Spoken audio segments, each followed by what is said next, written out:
እንዴት ናችሁ? ይህ የፈለገ ኪን ፕሮግራም 23ኛው መድረክ ነው። ፈለገ ኪን በኢትዮጵያ አይነ ስውራን ብሔራዊ ማህበር እየተዘጋጀ ከበጎ ፈቃደኛ አባላት ጋር የሚቀርብ ወርሃዊ የስነ ጽሁፍና የሙዚቃ ፕሮግራም ነው። አክብራችሁን ስለመጣችሁ እናመሰግናለን። ስለዚህ የዛሬው ፕሮግራማችን እንግዲህ ወግም ግጥምም ሙዚቃም የተዘካሪው ታሪክ እንዲሁም ደግሞ የእንግዶቻችን ሁሉም በየአይነቱ ተሰናድተዋል ማለት ነው። ወደ በኋላም አካባቢ እነኚህ ሙዚቃዎች ሞቅ ያሉ ናቸው፣ ይቀጥላሉ ማለት ነው። ብቻዬን አይደለሁም። አጠገቤ ፍሬህይወት አክሊሉ መድረኩን ልታጋፍር ከጎኔ በስተግራዬ በኩል ተሰይማለች። በዚህ አግባብ ፕሮግራማችንን ያማረ የደመቀ ሆኖ የምንቀጥል ይሆናል። አመሰግናለሁ። መጀመሪያ የፕሮግራማችን መክፈቻ የሚሆነው የመንግስቱ ገዳሙን ታሪክ አጠር ባለ ሁኔታ በማንበብ እንጀምራለን ማለት ነው።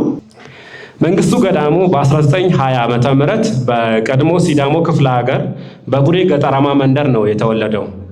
የቤተሰቦቹ ህይወት በግብርና ስራ ላይ የተመሰረተ ስለነበር መንግስቱም ገና በልጅነቱ የወላጆቹን ስራ በአቅሙ ያግዝ ነበር። የመንግስቱ ህይወት በፈተና የተሞላች መሆን የጀመረችው ገና በማለዳው ነበር። በዚያው የልጅነት ዕድሜው እባብ ነድፎት ለ6 ሳምንታት ያህል ህሊናውን ስቶ ከሰነበተ በኋላ ከሞት ተረፈ። በ1928 ፋሺስት ኢጣሊያ ኢትዮጵያን በወረረበት ወቅት የመንግስቱን የትውልድ መንደር በእሳት ሲያቃጥል መንግስቱ ከእሳቱ የተረፈው በተአምር ነበር። በፋሺስቶች መምጣት የተደናገጠው የአካባቢው ሰው ቤቱን ትቶ ሲሸሽ ፈረስ መጋለብ የማይችለው መንግስቱ በፈረስ ሊያመልጥ ወሰንና ከፈረሱ ላይ ወጣ። የፈረሱ ፍጥነት አስደንግጦት ከፈረሱ ላይ ለመውረድ ወሰነ። ለስላሳ መሬት አገኘው ብሎ ከፈረሱ ላይ ተፈናጥሮ ሲወርድ ድንጋይ ላይ ቢወድቅም ከሞት መትረፍ ችሏል። የሞትን ደጅ እየረገጡ መመለስ የተለማመደው መንግስቱ በአንድ ወቅት በከብት ጥበቃ ላይ ሳለ ጅብ ተሸክሞት ሊሄድ ሲታገለው የለበሰውን ደበሎ ለጅቡ ሰጥቶ ማምለጥ እንደቻለ ተነግሮለታል። እድሜው ለትምህርት እንደደረሰ በተፈሪ መኮንን ትምህርት ቤት ገብቶ ፊደል መቁጠር ጀመረ። ካደገም በኋላ ለጥቂት ጊዜ ያህል ብቻ በውትድርና አገልግሎ በፖስታ እና ቴሌግራፍ ሚኒስቴር መስሪያ ቤት ተቀጠረ። ታታሪ ሰራተኛ ሆኖ በመገኘቱ እድገት አግኝቶ ወደ ድሬዳዋ ተዛወረ።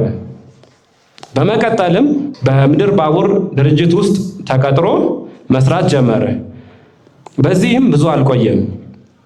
የተሻለ ደሞዝ ስላገኘ በኢትዮጵያ ንግድ ባንክ የመዝገብ ቤት ሹም በመሆን ማገልገል ቀጠለ። ትንሽ ጊዜ ያህል ከሰራ በኋላም ወደ ትርጉም ክፍል ተዘዋውሮ መስራት ጀምሮ ነበር። ይሁን እንጂ በአንድ መስሪያ ቤት ብዙ መቆየት የማይፈልገው መንግስቱ የኢትዮጵያ ንግድ ባንክን ለቆ በማስታወቂያ ሚኒስቴር መስሪያ ቤት በጋዜጠኝነት ለመቀጠር ቻለ። በወቅቱም በጋዜጣ ላይ ያቀርባቸው የነበሩት ጽሁፎቹ በሌሎች የሥራ ባልደረቦቹ የማይደፈሩ ነበሩ።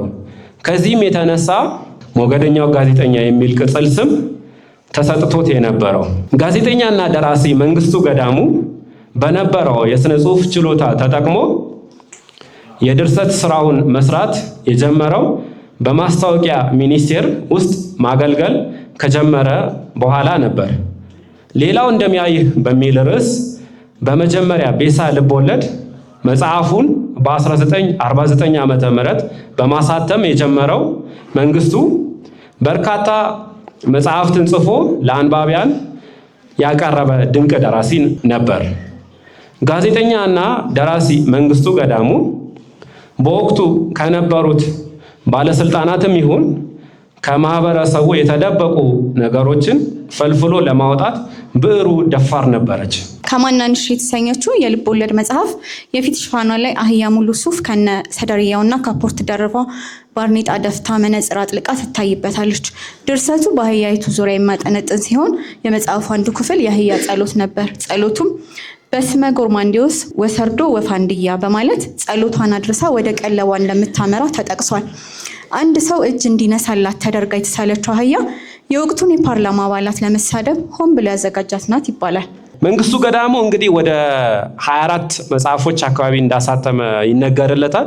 እኛ ደግሞ ያገኘነው ወደ 18 የሚሆነው መጽሐፍ ነው። እነኚህ አብዛኞቹ መጽሐፎቹ ቤሳ ልቦለድ ተብለው የሚመደቡ ናቸው። ቤሳ ልቦለድ ማለት ከ7500 እስከ 40,000 ቃላትን የያዘ መካከለኛ መጽሐፍ ወይንም ከ60 እስከ 120 ገጽ የያዘ መጽሐፍ እንደማለት ነው። ቤሳ ልቦለድ መካከለኛ ማለት ነው። በአጭር ልቦለድ እና በረጅም ልቦለድ መሃል ያለ መካከለኛ እንደማለት ነው። ስለዚህ እሱ ካሳተማቸው መጽሐፎች መካከል ሌላው እንደሚያይህ ጠባይና የህይወት አቋቋሙ የሚል አለ።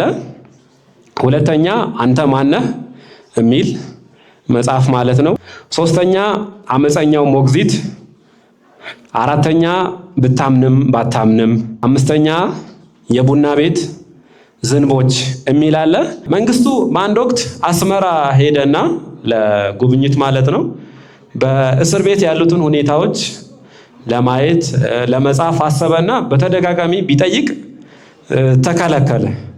ስለዚህ የሆነ ቀን ያው መጠጥ ቤት ገባና ባዶ ጠርሙሶችን እንክትክት አደረገ፣ ሁሉንም ጠርሙሶች። ከዛ ፖሊሶች አሰሩት ማለት ነው እና የሚፈልገውን ነገር አገኘ። ለ3 ቀን ታሰረ። እዛ ውስጥ የነበረውን ነገር ጽፎ ወጣ ማለት ነው። አዲስ አበባም ይሄንን ነገር አድርጓል።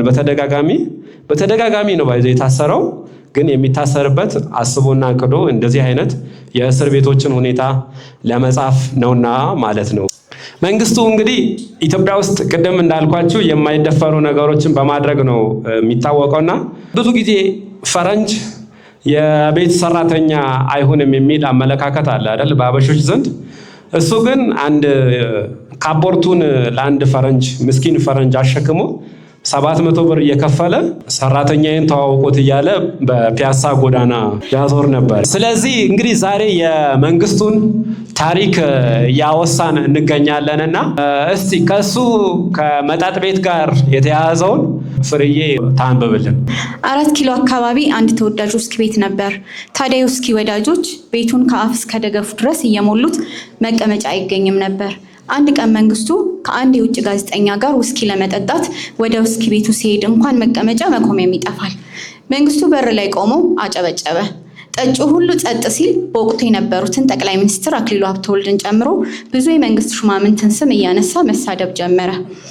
መንግስቱ ገዳሙ አንጋፋ ጠጪ በመባል የሚታወቅ ሲሆን ለምን እንደሚጠጣ ሲጠየቅ እኔ እኮ ለምን እንደምጠጣ እናንተ ደንቆሮች ስለሆናችሁ አይገባችሁም። የኔ አእምሮ ከተራው ሰው አእምሮ በጣም የላቀ ነው። ስለዚህ ከእናንተ ጋር ለመነጋገር ያንን ከፍተኛ አእምሮዬን ወደ እናንተ ደረጃ ላወርደው የምችለው በአልኮል ኃይል ነው በማለት መናገሩ ይታወሳል። መንግስቱ ከጽሁፉና ከንግግሩ ባሻገር በዕለታዊ ድርጊት ሁሉ ስርዓቱን ይቃወም ነበር። አንዲት አህያ ጆሮዋ ላይ ብር ለጥፎ በየመጠጥ ቤቱ እየዞረ አስተናጋጆቹ እንዲታዘዟትም ያደርግ ነበር። ለዚህም የጊዜው ባለስልጣኖች በገንዘብ እንጂ በአስተሳሰብ ከአህያ እንደማይሻሉ ለማስረዳት ያደረገው ነው ተብሏል። አህያዋን ይዟት በየቦታው ሲዞር ምንድነች ብለው ሲጠይቁትም የማስታወቂያ ሚኒስቴር ባልደረባ ነች እያለ ይመልስ ነበር።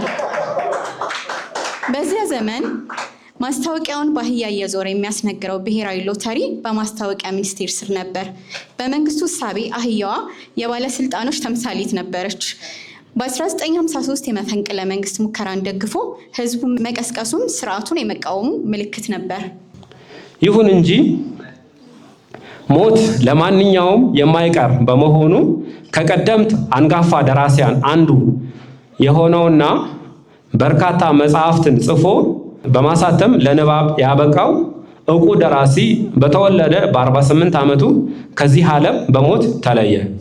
ስርዓተ ቀብሩም በተክለ ሃይማኖት ቤተክርስቲያን ሐምሌ 20 ቀን 1968 የሥራ ባልደረቦቹና ብዙ ህዝብ በተገኘበት ተፈጽሟል።